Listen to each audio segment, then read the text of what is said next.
What's up, ladies and gentlemen? Greg, I'm here live on the go with your track and field information here. I haven't done a video for a long time, but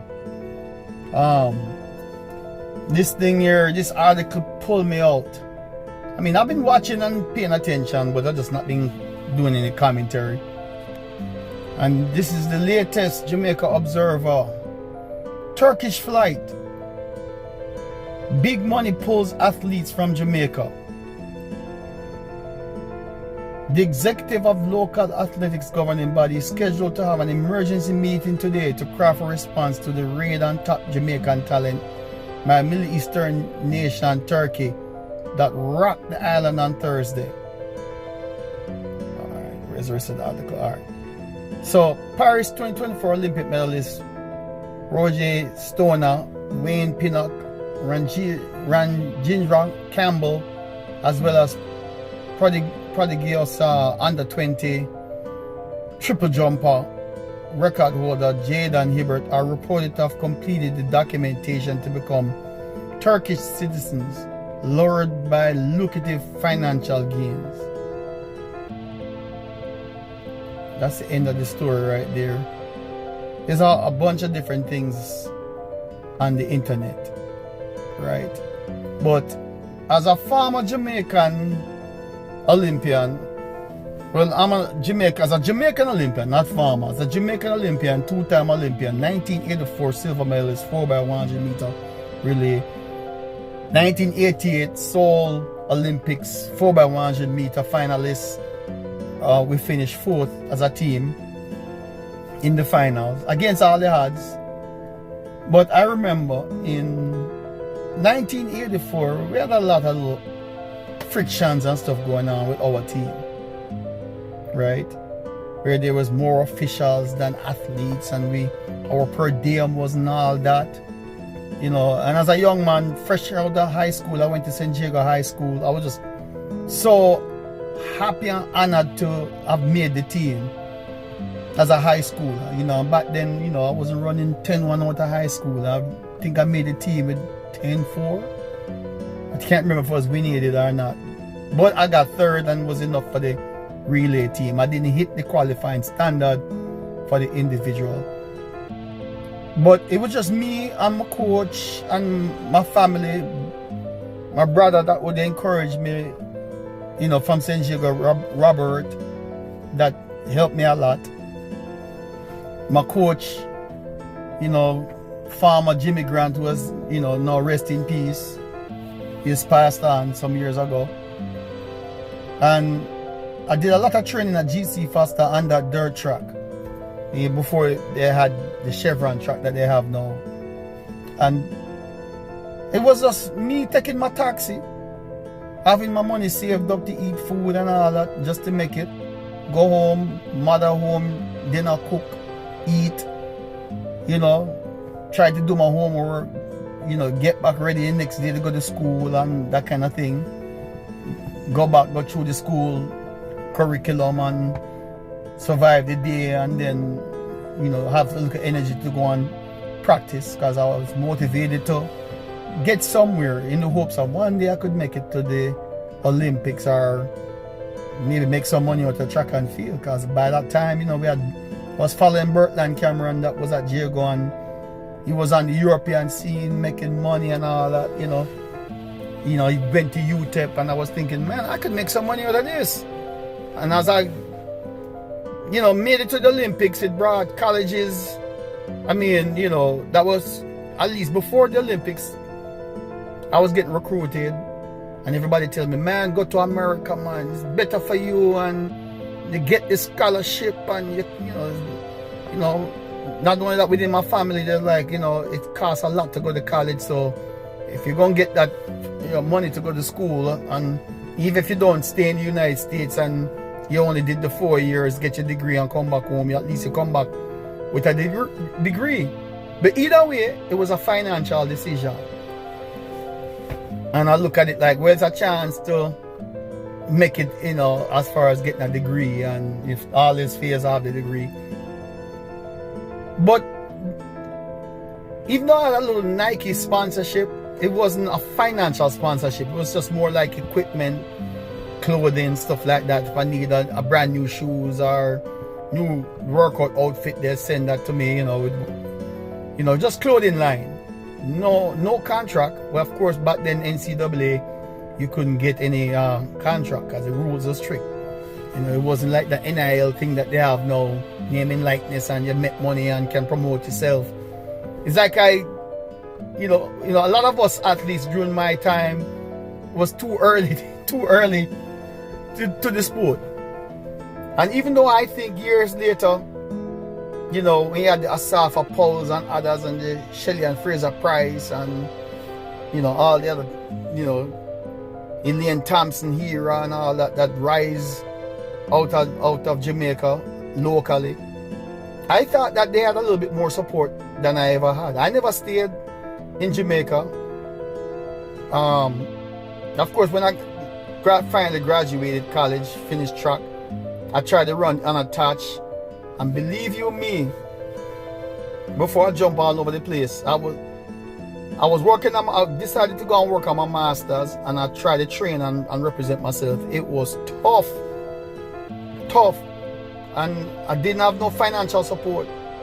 I had to work, or when I took money out for paying for my master's, some of that money was used to live off of. I work part-time, try to train, and at one point, no coach at all. I just me coaching myself with the knowledge I attained from high school all the way through college. Back then, didn't have no YouTube to go and look at YouTube videos and all that. But either way, the process was hard. And I didn't have no sports agent to help me get into meets in Europe to even get it, done. No organization behind me. Like some of the later athletes were able to come up and at least get with a training camp, a club. I didn't get that, The closest thing was with Trevor Graham back in the day when he was starting to farm up his thing. Trevor Graham went to a Division 2 school like me, but he started a track club because he went to St. Augustine. I went to Abilene Christian University. But to make a long story short, I didn't stay on it with him. I was fearful because I would still have to work and make it because I had no ranking. I had no top 10 time in the world. And I was afraid, even though I felt like maybe he could help me get there, that the possibility of me not getting there and I make that big move from Texas to North Carolina, it was just like, too much of a gamble. And I did the safe thing, went back to Michigan State and gave up track and field then and just worked on my master's and went and worked on 95 because I didn't even think of even relying on J3 because J3 to me wasn't known to helping any athletes that are living stateside who came here on scholarship and decided to stay in the States and maybe train, that we could rely on them to help us, or even to the point where we could move back and continue our endeavors in pursuing professional long-term career with the backing of Jamaica, through the Minister of Youth and Sports, J3A, Jamaica Olympic Committee or something like that would pull money, private sector. We had none of that. And fast forward into the 2000s all the way up to now, 2025, when you hear athletes talking about how hard it is, it's unbelievable that we hadn't found a way to support our athletes better. I've seen stories of athletes being homeless. Plenty of athletes come here and don't make it, fall to the wayside, get in trouble, just try to survive here in the States, and didn't bother try to go home because they didn't think that they could make it back home because the support was not there. The few who made it, Usain Bolt, Johan Blake, local homegrown, Sherika Jackson, Shelley and Fraser Price, that stayed home, Elaine Thompson Hero, and other local athletes that are now homegrown and trying to make it,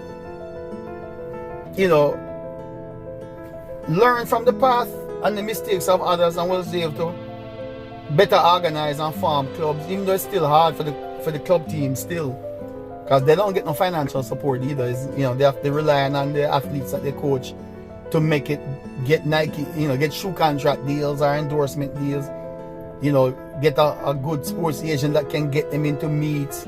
Then the coach and the athlete work out a contractual deal, how much percentage it will give them, you know, based on when they start to make money. And that has kind of worked a little bit for some. Usain Bolt, Asafa Paul, Johan Blake, the most successful so far.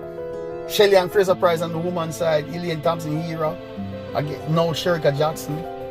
You know, we have the twin now, the Clayton twins are up and coming now too. I don't know what kind of financial deals they're getting. You know, I know they've competed internationally a few times. Don't know what kind of contract deal that they have. But if you're lucky to get a contract deal, even a shoe deal paying you $2,000 to $3,000 a month US and you live in Jamaica, that's not bad. But it's all dependent on if you can get a shoe deal. And of course, me and my brother have a talk. You can't, Jamaica don't have that kind of money to pay 500,000 US bonus. Or, you know, $3,000 to $5,000 or $10,000 a month stipend, provide your house and a car, you know. But if Jamaica can come with at least some of that, because a lot of us would like to stay there and we're loyal and we don't really want to leave. We're proud of representing Jamaica, but when you think survival, man, and when you see past athletes, how many talented athletes come through our system from champs to going overseas, and how many don't make it, who try to continue on, and even with coaching, I didn't have a coach when I was just training myself and trying to make it. No sports agent, no nothing, no, you know, strength training coach, no facility. Well, I could find facilities, but I was coaching myself. I had nobody to watch me to help me with all the technical aspects of my conditioning and, you know, development. And it's very tough without the financial support. And not only that, to make a career, to say, you know, you have a contract and you get X amount of money per month, and you have bonus, sign-on bonus that you can put aside and invest. So if something happens, you have something to fall back on, at least, even if the career didn't last long. Because, you know, you can get injured and your career ends just like that too. But at least if you were making money prior to that, you know, at least you can say, well, I have some money. And for those of us who have, you know, our degree, we can at least say, you know, we have a degree, can go try get into the workforce, or start a business if you have some money saved up, or go into coaching or whatever, you know. And but as far as making a career out of it, I never had that kind of help, and I wish I had those kind of offers. Because when you get that kind of money, you know, and they're providing the facility, and you can bring your coach with you, or hire your own coach, or, you know, and you have that kind of guaranteed backup. It motivates you to pursue your career in a more positive light, and have some good expectations of outcome. And you make you feel valued, and you want to go and compete, and you want to work hard. If you have any kind of injury thing going on, you have the money and the facilities and the technical, you know, staff to help you with your recovery and fitness and all that. You know what I'm saying? And you, at this stage now, you know, you can't expect the athlete them, knowing that Jamaica can never provide that, and another country is offering that, to not be tempted to switch. I know there's a lot of people in Jamaica probably saying, man, sellouts or whatever, and they should run and stay there for Jamaica, because you can get shoe deals and still be alright. Well, to be honest with you, how many people are going to have that kind of offer? And from what I understand, to even switch, and being as young as they are, if they have to wait 2 and 3 years to get the, you know, official status in the country, so to be able to compete as an athlete, they're still young enough. They can still compete, you know, unattached, I guess, as, you know, in, you know, maybe European meets or wherever in that region, until they get their status cleared up and stay in shape. Okay, you have seen athletes get banned, whereabouts banned, and come back 2 and 3 years from it and pulling it off. Justin Gatlin was banned for how many years and came back and rise on a pretty decent career. So it is tough to say, no, don't take that money. It's a choice. If you feel loyal and money is not no thing for you, and to me it's not realistic to say money is not a thing. Because if you try to make a living, you can't just be running for free and just loyal to the country. You're not getting nothing. You know, all they provide is the facility to train, and they let you and your coach train there, but it's up to you to make your money. No, man, you know, you want to make sure so you can get a contract at least, and then later on get endorsements and stuff, and promote yourself more, brand yourself. No, I knew nothing about branding back in my day, so, you know, with all the information and social media that these people have these days, they can market and promote themselves a lot better. But you have to have a well-organized team around you and the financial support to have the success. And without it, very tough to say you're going to train on your own, even with a coach. And the coach don't have no money to even help sponsor you until you make it. It's very tough. Very tough. If your family don't have money to pump into you, to help you, very tough. You know, most Jamaicans are not rich. Their families working 9 to 5, making paycheck to paycheck for some of them. And, you know, hoping and praying that their sons and daughters can make it.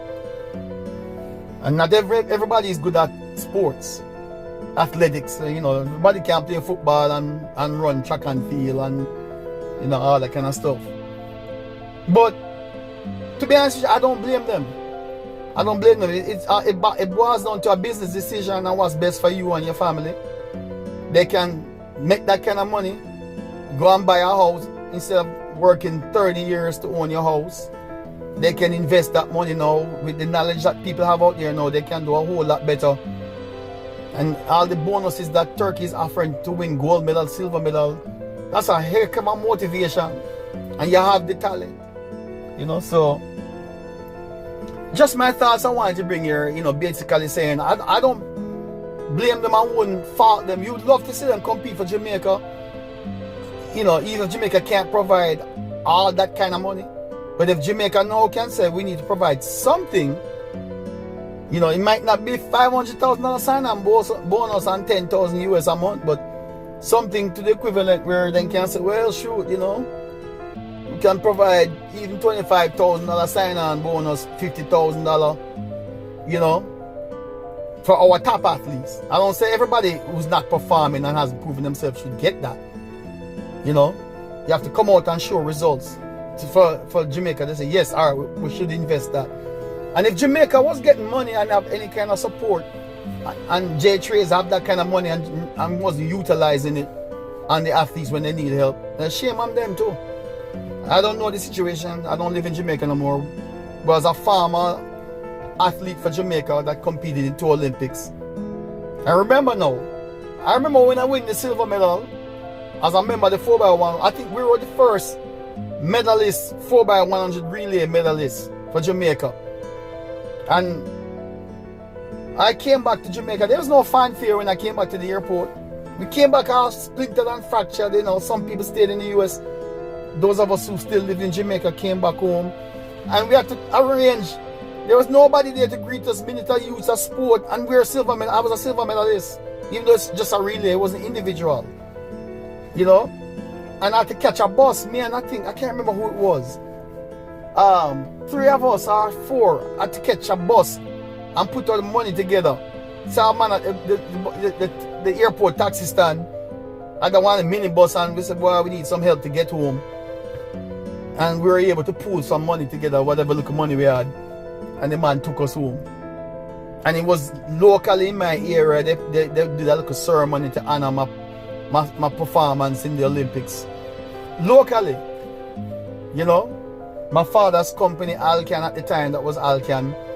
You know, the sports organization there of Alcan came together along with my high school principal and so on, my coach, and the area of Yorktown was able to throw a local thing for me. In the village where I grew up, at the community club that we had, and did a little, an unofficial ceremony to honor me and recognize me. from a performance. Now the athletes, they have a little bit better organization when they win place and rank in the world and put Jamaica on the map. They greet them a little better now when they return. But I guess there's still a lot of grief with financial support. That's why I say they get a little bit more help, some of the top athletes, than what I ever had. And now they have more organized club teams that you at least can work with another athletes you can train with. But still, you need that financial support, because you can have a club team with no financial support and it still struggle. So, even though we have had some successes out there, it's far and few still. But if this keep happening, Jamaica could find themselves losing more and more athletes, just like we lose our school teachers and our nurses and people that work in the information technology field, gravitating to Europe and China and the US because they're offering them better pay. Same way we can start losing athletes. But hopefully we'll have more loyalty where people will say, the money might not be as big as I could make elsewhere, but I want to stay and build the country up. But hopefully that's not an excuse for Jamaica to not say we need to do a little bit for these athletes financially. Not a little bit, but a lot more. It doesn't have to be the same. Because we know, reality, Jamaica is not a rich country. Our sports organization in sport, J3 is not rich. I always say if you can get the private sector involved too, that would be great. But that's for the sports miniature J3s and the club teams and the top coaches to come together and figure something out. But that's just my say on it. When I look at, even if they compete for other countries, you have to be happy for them making their money and still wish them success. And we're still going to claim them. We're still going to say, oh man, he's Jamaican. He competed for us in the past. He switched allegiance now, but he's still Jamaican. You're still going to be happy for them. You will wish they were still competing for Jamaica, but you'll still claim them as Jamaicans. But anyway, that's just my 2 cents on that. I'm out for now.